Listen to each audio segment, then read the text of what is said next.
جمہوریت اور اکثریت پسندی میں فرق۔ کچھ روز قبل کی بات ہے کہ میں نے ایک ٹویٹ میں لکھا کہ اس ملک کو پہلے عسکریت عسکریت پسندی نے تباہ کیا ہے، اب باقی رہی سی کسر اکثریت پسندی نکال دے گی۔ اس کی وجہ یہ ہے کہ پاکستان میں ایک بڑی تعداد نوجوانوں کی ہے، اور ان نوجوانوں کو پچھلے کئی دہائیوں سے ریاستی سرپرستی میں شدت پسندی اور جہالت کے کنویں میں پھینکا گیا ہے۔ ایک ریاست جہاں کل آبادی کا 70% کے قریب 30 برس یا اس سے کم عمر کا ہو، وہاں تو تعلیم، ہنرمندی، روزگار اور صحت کے شعبوں میں زبردست سرمایہ کاری کی ضرورت ہوتی ہے، مگر یہاں حالات یہ ہیں کہ ملکی تعلیمی نظام کا جنازہ جان بوجھ کر نکالا گیا ہے۔ 2.5 کروڑ سے زائد بچے اس وقت اسکول جا ہی نہیں رہے، اور جو جا رہے ہیں ان کی بھی بڑی تعداد بس برائے نام تعلیم حاصل کر رہی ہے، اور حالت یہ ہے کہ جو ان پڑھ ہیں وہ تو ہیں، مگر جو اس نظام سے تعلیم حاصل کر رہے ہیں ان کی بڑی تعداد بھی جہالت کے اندھیروں میں غرق ہے۔ اب آپ میں سے کوئی شخص ضرور کہے گا کہ ہم جاہل کیسے، ہم تو پڑھے لکھے ہیں، ہمیں تو ہر سوال کا جواب آتا ہے۔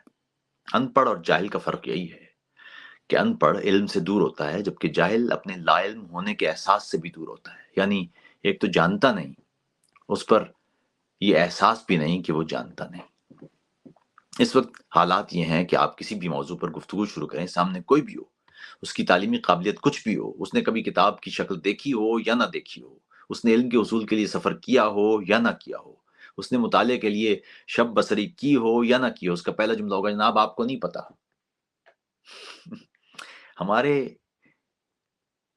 ہمیں جانے کیا ہو گیا؟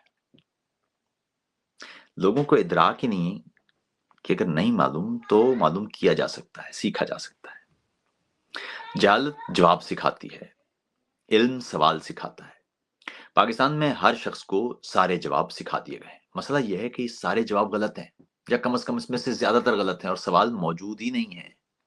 اس لیے یہاں جمہوری سوچ کی بجائے شدت پسندی اور اکثریت پسندی کی سوچ پنپ رہی ہے، یعنی میجورٹیرینزم۔ یہ میجورٹیرینزم یا اکثریت پسندی جمہوریت کے ایک سیگمنٹ کا نام تو ہے، مگر جمہوریت اس سے بلند شے ہے۔ اکثریت پسندی اکثریت طے کرتی ہے کہ ریاست یا حکومت کی جہت کیا ہوگی، مگر جمہوریت میں دستوری ضمانتوں کے ساتھ ملک کی تمام تر اقلیتوں کو ساتھ لے کر چلا جاتا ہے۔ یعنی جمہوریت ایک انکلوسیو شے ہے۔ اس کے لیے آپ نے دیکھا ہوگا کہ اکثریت پسند یعنی میجورٹی یا جو پاپولسٹ لیڈر ہیں، یہ انتخابات کا مطالبہ تو کرتے ہیں، مگر کبھی اقلیتوں اور کمزور طبقوں کو ساتھ ملانے اور جوڑنے کا راستہ نہیں اپناتے۔ پاکستان میں اکثریت مسلمانوں کی ہے، اس لیے آپ کو اکثریت پسند اور عوامیت پسند یعنی پاپولسٹ رہنما روزے رکھنے کے ناٹک کرنے، نماز کی ریاکاری کرنے اور بہتر مسلمان ہونے کی اداکاری میں مصروف دکھائی دیں گے۔ عوامی مقامات پر تسبیح کا استعمال ہو یا عبادات کرتے ہوئے تصاویر جاری کرنا، یہ سب اسی عوامیت پسندی کا حصہ ہے۔ رہنما ملک کا ہوتا ہے، قائد ملک کے تمام شہریوں کا ہوتا ہے، جس میں اکثریتی مذہب یا اکثریت قوم سے آگے بڑھ کر اقلیتی کیمپوں میں کھڑے ہو کر عوامی رائے اس سے اختلاف ہو تب بھی پورے وثوق سے وہ اپنے شہریوں کے ساتھ کھڑا ہوتا ہے، اور یوں ریپبلک یا جمہوریہ کی بنیاد پڑتی ہے۔ ایک ایسی ریاست جو سب کی ہو، اور جہاں تمام قومیں، تمام مذاہب اور تمام شہری برابر ہوں۔ رہنما کا اپنا مذہب کیا ہے، اپنی قوم کیا ہے، اپنا قبیلہ کیا ہے، وہ اس سے ممتاز ہوتا ہے، وہ سب کا ہوتا ہے، سب اس کے ہوتے ہیں۔ اس وقت دنیا بھر میں عوامیت پسندی کی لہر دیکھی جا سکتی ہے۔ سستی جملے بازی اور جعلی خواب فروشی اپنے عروج پر ہے۔ ہماری بدقسمتی یہ ہے کہ فطرت نے ہماری کھوپڑی کو ایک ایسا دماغ سونپا ہے جو اپنے پسندیدہ شخص سے کچھ سنتا ہے تو اسے درست ماننے لگتا ہے، یا ہمارے دماغ کی نگاہ میں سچ یا حقیقت وہی کچھ ہے جو ہمارا نقطہ نگاہ ہے، یا جو ہمارے نقطہ نگاہ سے مطابقت رکھتی ہو۔ ہم اپنے علم یا اپنے موقف کو چیلنج نہیں ہونے دینا چاہتے۔ ہم نے سوچ رکھا ہے کہ فلاں رہنما ٹھیک ہے، اب وہ جو بھی انٹ شنٹ بکتا رہے، کہتا رہے، ہم نے اس کا دفاع ہی کرنا ہے۔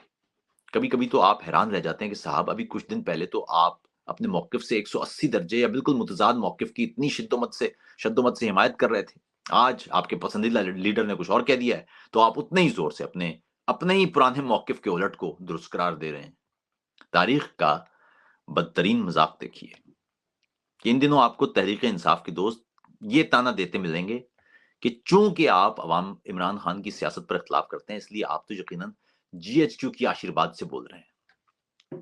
مجھے یاد ہے کہ نون لیگ کا دور تھا، تب ہم جب بھی سیاست میں فوجی مداخلت کی بات کرتے تھے، جبری گمشدگیوں کی بات کرتے تھے، بلوچستان یا قبائلی خطے میں انسانی حقوق کی خلاف ورزیوں پر بات کرتے تھے، سندھ اور خصوصاً کراچی میں سیکورٹی اداروں کے ہاتھوں تباہ کن شہری حقوق کی خلاف ورزیوں کا ذکر کرتے تھے، تو ہمارے لیگی دوست ہمیں غدار اور غیر ملکی ایجنٹ قرار دیا کرتے تھے۔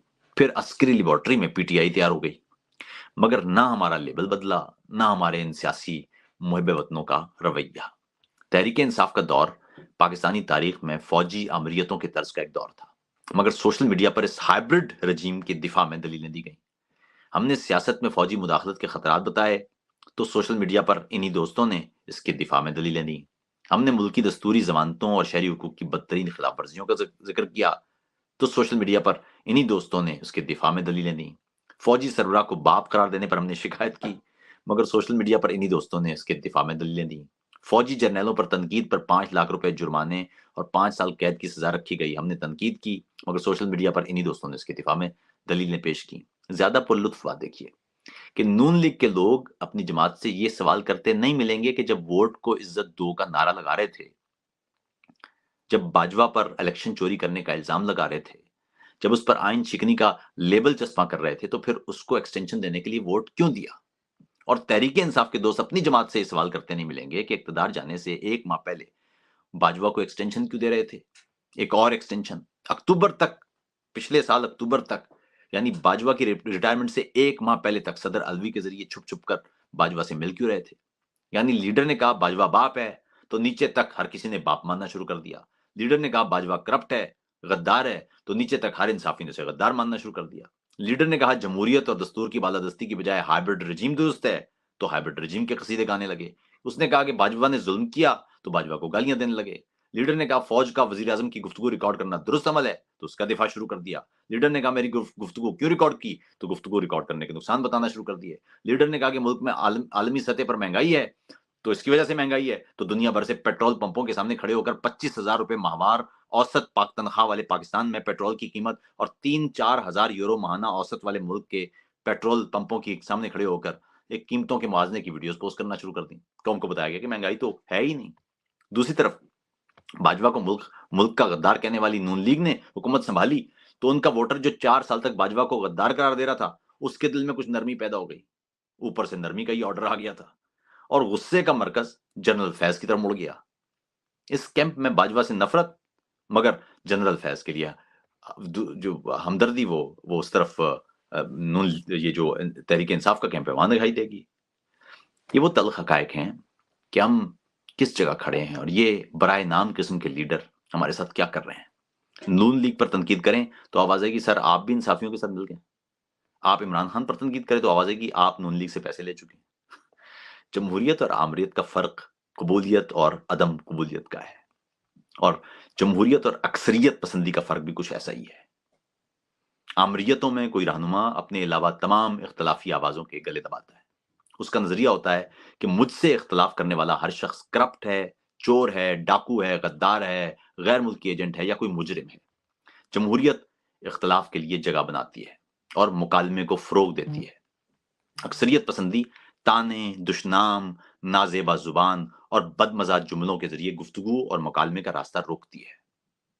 سیاسی افق پر بھی یہ دیکھنا ضروری ہے کہ کون سا رہنما ہے جو مکالمے اور گفتگو کو فروغ دیتے ہوئے اختلاف کے لیے جگہ چھوڑ رہا ہے، اور کون سا رہنما ہے جو خود سے اختلاف کرنے والوں کے لیے کوئی جگہ نہیں چھوڑ رہا، یا اس کے ہاں یہ نظریہ ہے کہ مجھ سے اختلاف کرنے والا ہر شخص یا تو ضمیر فروش ہے یا مجرم ہے یا بکا ہوا ہے۔ ایسے کسی بھی رہنما کو آپ بغور دیکھیں گے تو وہ بظاہر عام افراد کی بات کرتا ملے گا، مگر اس کے بیانات پر سوالات کا کچھ بوجھ دھریں گے تو وہ تمام اپنے ہی آپ میں الجھے ہوئے اور غیر منطقی بیانات دکھائی دیں گے۔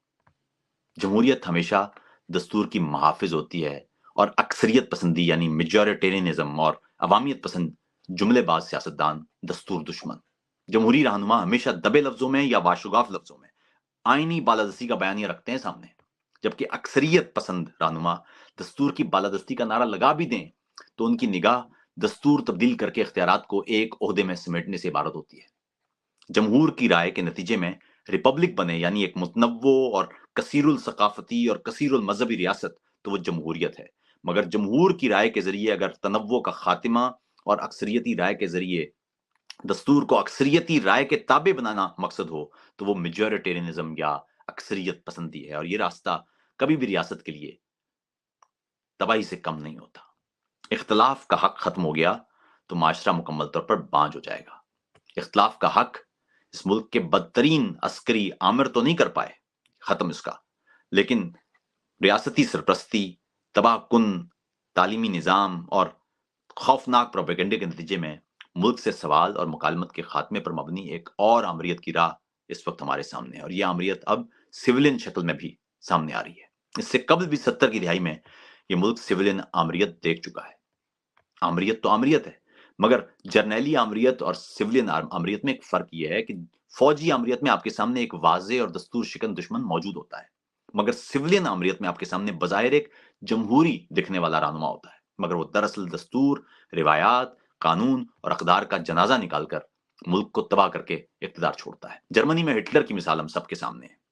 یہ بھی بظاہر ایک سویلین رہنما تھا نا، اور بظاہر ایک جمہوری طریقے سے ہی جرمنی کا چانسلر منتخب ہوا تھا، مگر اس نے آمریت، نسل پرستی اور میجورٹیرینزم یعنی اکثریت پسندی کی ایک ایسی مثال قائم کی جو اب تاریخ کا حصہ ہے، اور اقتدار سے اس وقت اترا جب جرمنی مکمل طور پر خاک اور خون میں نہلایا جا چکا تھا.